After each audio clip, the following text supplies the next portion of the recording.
Hi guys, welcome to another video on Chloe's chapters. Today's video, I'm kind of taking a TikTok series I did back in September and I'm just going to compile it all into one video. So if you're not already aware, September is Suicide Awareness Month or Suicide Prevention Month. And mental health is something very near and dear to my heart. I have struggled with suicidal thoughts, suicidal ideations. I've attempted before, and a lot of people in my life are heavily impacted by mental health. And I know a lot of people who have thought about taking their life at one point or another. Thankfully, I am very lucky to still have everybody that I love with me and to not have lost somebody to that battle, and I'm very grateful that I did not lose that battle. And that's really why I try to talk about mental health a lot. I write about it in the books I'm writing, I talk about it on TikTok, and I want to start talking about it on here too, because mental health has been a lifelong journey for me, and it's going to be forever. I don't have something that's going to go away. Some people will have situational depression, and I don't have that. I'm going to be depressed and dealing with episodes of depression and anxiety for the rest of my life. And I was first diagnosed when I was 12 years old. I'm now 20. So it has been, and I've been symptomatic since I was a toddler of anxiety and stuff like that. So it has been a long journey, and I just wanted to share some of the advice and things said to me that have actually helped me a lot in my journey.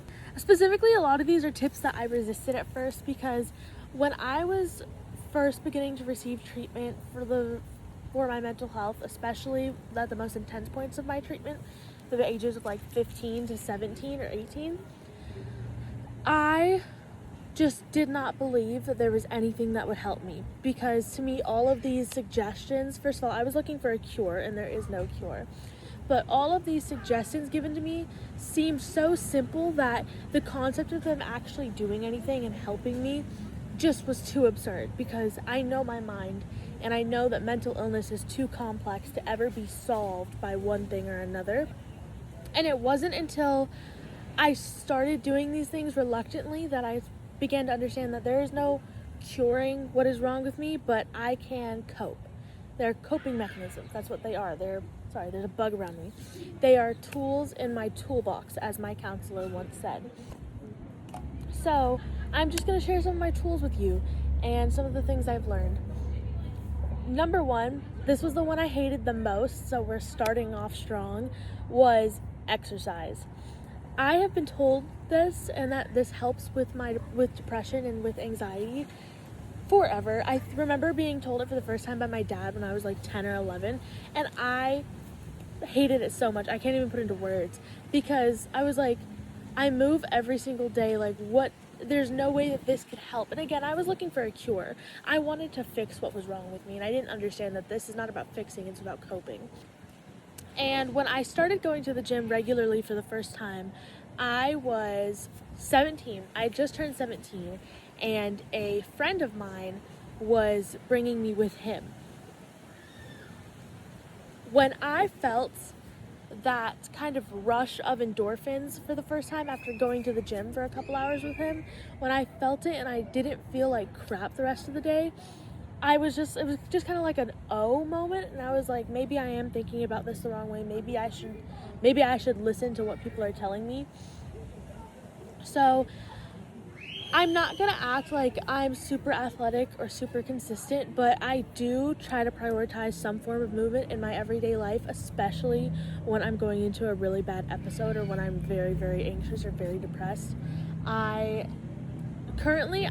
About 8 months ago, I moved back home to Florida, and I think that changing my environment has really helped me with getting more exercise, because I did enjoy going to the gym at one point in my life, but some stuff has happened, and now I have a harder time enjoying the gym.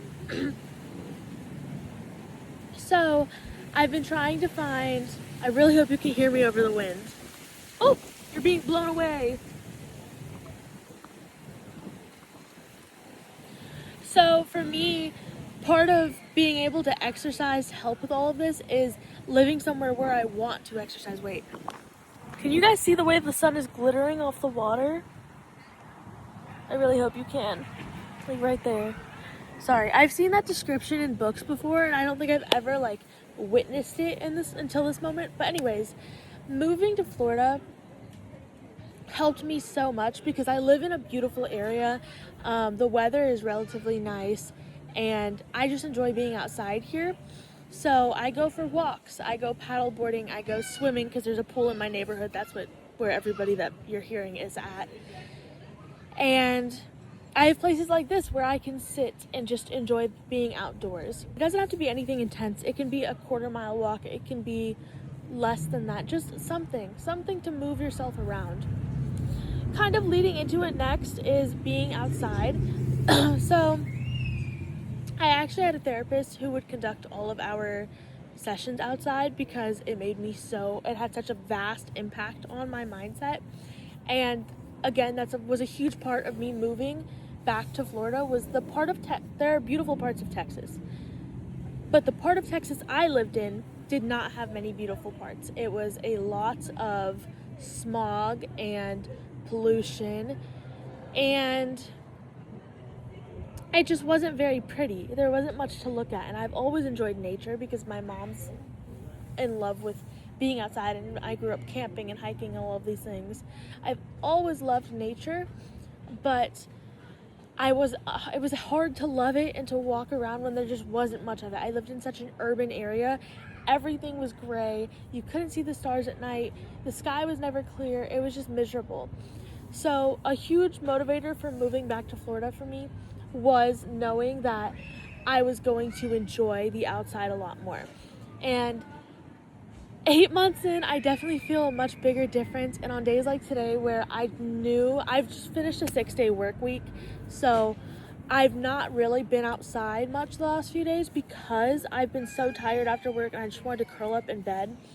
But today I knew I needed to get out after work, so I went to the pool, and then I decided I wanted to come sit by the lake, and it just feels so nice. The fresh air, the water. I've been looking around for the turtles and alligators that live in this lake. So this tip was not something I was necessarily resistant to, but it is something that's helped me a lot.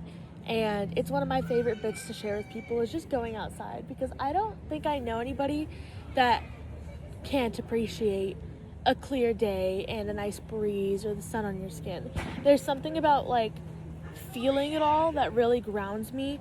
So even if it's not necessarily a clear day, feeling the rain on my skin or the wind in my hair, like it's just the feeling of it, the actual sense, engaging all of my senses, smelling the salt water or smelling the rain, smelling the grass. Just the way that being outside engages all of my senses has really, really helped me get into a better place. And between that and going for walks, I have started to feel so much healthier for considerable amounts of time for the first time in my life. Number 3. Now, this one was also, I was relatively resistant to it at first, but I also found it kind of entertaining, like the concept. So I did begin it much quicker than exercising and whatnot. But I remember when I was like 15 or 16, one of my therapists over the years, so I was sharing my music with her, and she was like, dang, you don't even give the day a chance. Like, you just listen to really depressing shit all the time. And I was like, I mean, yeah, I guess. Like, I kind of relate to it, so it makes me feel less alone. But she was like, well, can we try an experiment? Let's make you, like, a happy, confident playlist, and you're going to listen to it once a day. That's how you're going to start your day for the next week, and we'll see if anything changes, and we'll see how you feel. And I was like, why not? There's literally no harm, and it was really entertaining. So she was, then she looks at me, she goes, do you know who Megan Thee Stallion is? Yes, I'm a teenager in, I think it was like 2020. Of course I know who Megan Thee Stallion is. She was like, well, I think that she is a great influence on young women. She talks about confidence, about beauty, life, relationships, family, and I just think that she's a great way to start off your day. So we made a playlist, and it was primarily Megan Thee Stallion, and I listened to it every single week to this day, and one thing I noticed almost instantly was that the positivity in her music really did uplift me. I was absorbing some of the energy and her confidence. It was just doing wonders for me. It was crazy. I'm not saying you can't listen to any sad music, but I am saying that happy, high energy music can change your mindset and your mood. Honestly, I think those are the 3 biggest tips I have to share today. I'm not sure. I'll have to think more for another video, and maybe I'll share some more in the future. But thank you so much for watching, and I'm going to try and get back to uploading more regularly on this account. I've been so focused on writing and work and travel and school right now that I just haven't really been recording good videos, in my opinion. So I'm gonna try and get back on here and be more consistent, and I cannot wait to bring you guys with me. I'm sure we'll end up doing some writing vlogs and travel vlogs throughout the next couple of months. I have a lot going on. I turned 21 in about 28 days or something like that, and I'm going on 2 trips. I'm so excited to spend my birthday celebrating with loved ones. I have some amazing people in my life who have gone out of their way to plan things for me and make sure that I feel loved and seen on my birthday, and I am so excited. So thank you so much again for watching. If you want more of my content, you can check me out on TikTok. I've also been releasing one of my books chapter by chapter on Wattpad. I am Chloe's Chapters on every single platform, so keep an eye out for me. Mwah.